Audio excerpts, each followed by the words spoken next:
Created in a guy's garage in the shadow of Mercedes comes the craziest band of Germans ever. Sorry, Rammstein. They're the originators of the badass luxury car and the benchmark to which all sports sedans are measured. They started as underdogs who would later go on to dominate the road and the track. This is everything you need to know to get up to speed on AMG.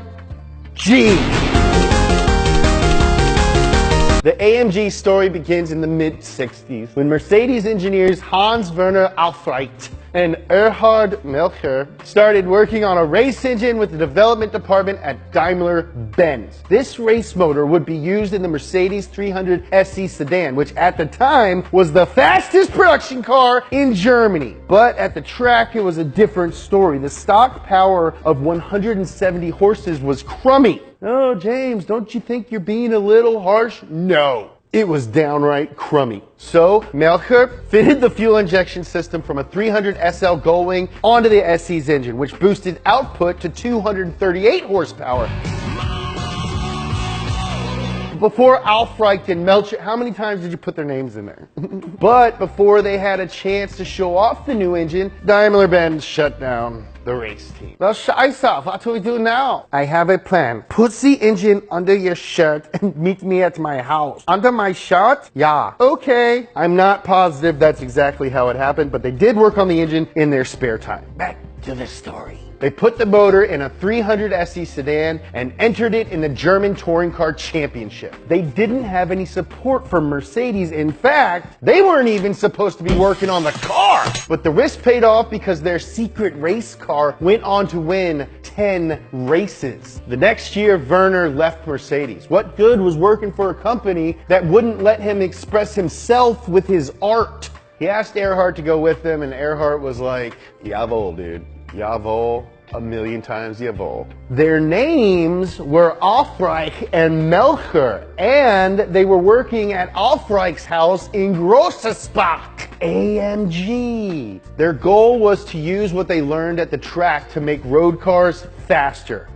And they weren't salty about leaving Mercedes. As far as they were concerned, Mercedes were still the best. AMG's first big project was to turn another 300 SE sedan into a race car. But this one was different. This one was big.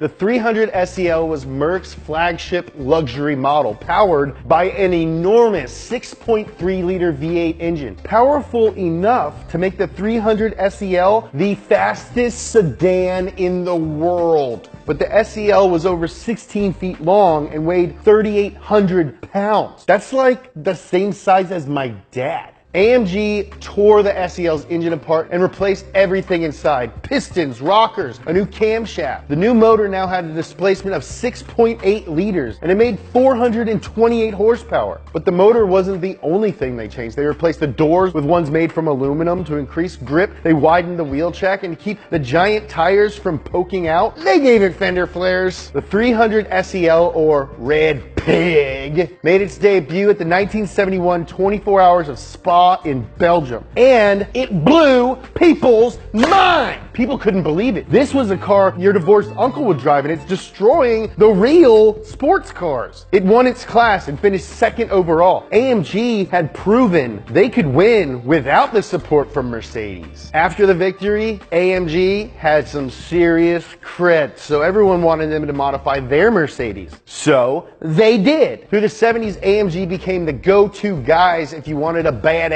Merc. And by the 80s, nobody in the world had a better reputation than AMG. But in 1986, AMG would drop a bomb on the automotive scene in the form of the most brutal sedan ever devised. Like the Red Pig before it, AMG took a 300 SE sedan, pulled out that puny 6-cylinder engine, and installed a heavily modified V8. They also tweaked the body to be more aerodynamic and aggressive. They installed bigger brakes and gave it some super cool looking 5-spokes. The result was a sedan so menacing, so evil that Darth Vader himself would insist that someone else take the wheel. One auto journalist called AMG's new car about as subtle as a hammer. It turns out the German word for hammer is hammer, and AMG thought, I like the sound of that. Hammer time. And the rest is history. The AMG Hammer did 0 to 60 in 5 seconds and had a top speed of 178 miles an hour. The interior was super nice. It was quiet. And when driving over decent roads, the ride was as smooth as I am. To this day, the Hammer is one of AMG's crowning achievements. After the Hammer's huge success, Mercedes was like,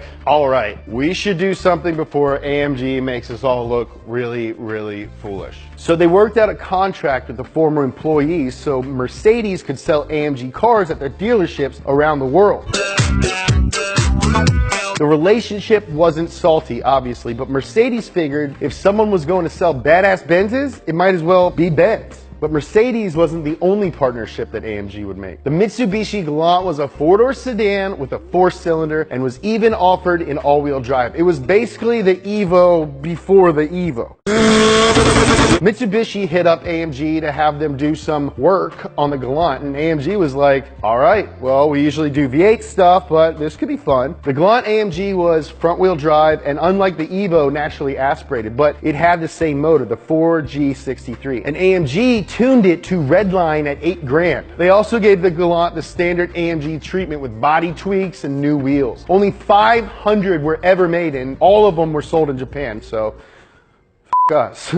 Back in Germany, the first car developed in the new Mercedes-AMG contract partnership was the C36 AMG. This new sedan was aimed squarely at the BMW M3 and even used a straight-six engine like its Bavarian counterpart. In 1998, the C36 got an upgrade in the C43, which returned to AMG's V8 roots. For their entire history, every single one of AMG's V8 engines has been hand-built. Each of the 250 people currently working at the AMG engine plant has their own set of tools, and each craftsman builds one engine at a time from start to finish. They're so good at it that it only takes them about 3 hours to complete an engine. My fingers hurt.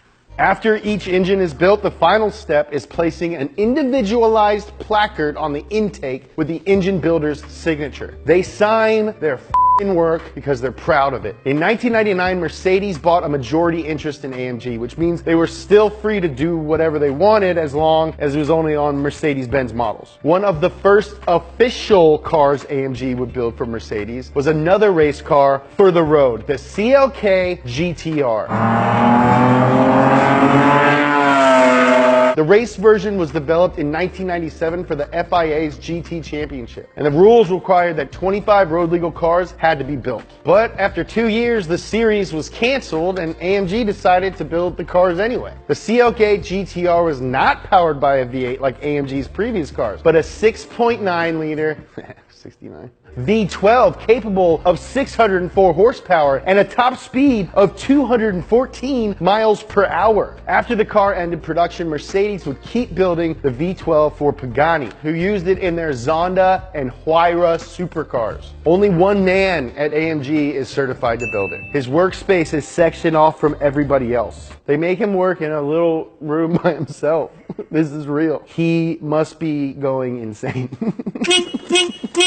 With the CLK GTR, Hammer, and Red Pig under their belt, AMG had a reputation for building cars that had a knack for standing out. But what if you wanted something to blend in? The 2005 E55 AMG wagon was the car for you. It was the ultimate sleeper. From the outside, it looked like your typical suburban kid hauler. The only clues being the AMG and compressor badges. But if you looked under the hood, you'd find a hand-built 5.4-liter supercharged V8.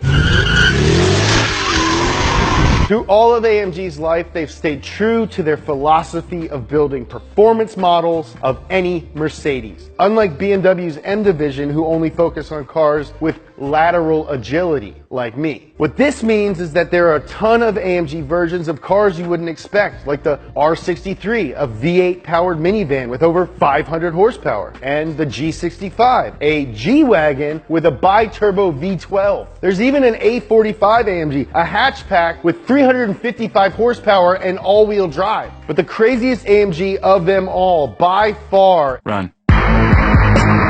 the the G63 AMG 6x6. This six-wheeled behemoth weighs in at over 9,000 pounds and rides on 37-inch off-road tires. It was originally developed for the Australian military, but some Mercedes VIPs saw it in action and said, hey, give that thing a nice interior and we'll buy some. The 6x6 can go pretty much anywhere and over anything. It, of course, has six-wheel drive and can inflate and deflate its tires depending on conditions. I want one. So, what's next for AMG? In the spirit of the Red Pig and the CLK GTR, AMG is once again putting everything they've learned at the track into one car, the Mercedes AMG Project One. Mercedes has won a Formula One championship 4 times in a row, and to celebrate, they're building an F1 car for the street. Mercedes says the Project One will use a drivetrain and hybrid system, which Mercedes claims will make 1,000 horsepower. And the steering wheel isn't even a wheel, it's a rectangle, because it's a race car.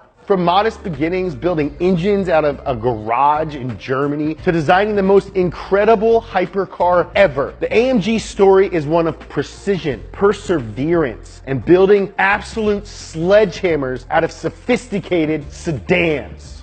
F***ing sick. That's everything you need to know to get up to speed on AMG. Go like our page. The more page likes we get, the more cool stuff we get to do. If you want to buy some merch, go to shop.donut.media. Follow me on Instagram @JamesPumphrey. Follow Donut on Instagram @DonutMedia. I love you. Jesus.